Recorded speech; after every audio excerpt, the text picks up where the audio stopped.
Gladys, nesse momento gostaria de agradecer a presença aqui dos professores e alunos da Escola José Protásio.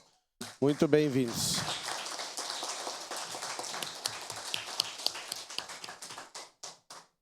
Obrigado. Em discussão? Encerrada a discussão.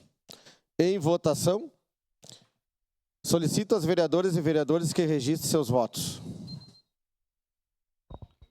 Voto sim, senhor presidente.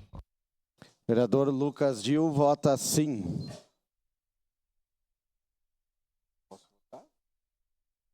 Não? Tá.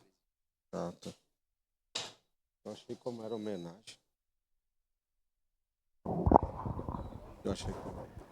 Voto sim, senhor presidente.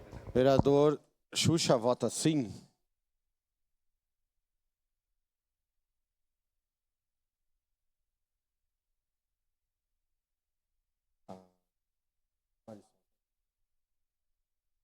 Essa tá ausente.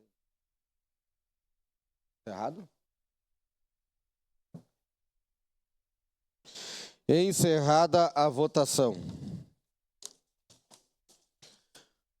O requerimento número 49/2024 foi aprovado por unanimidade.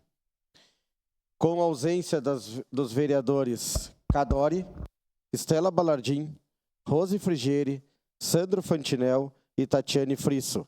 Em representação, vereadora Marisol Santos.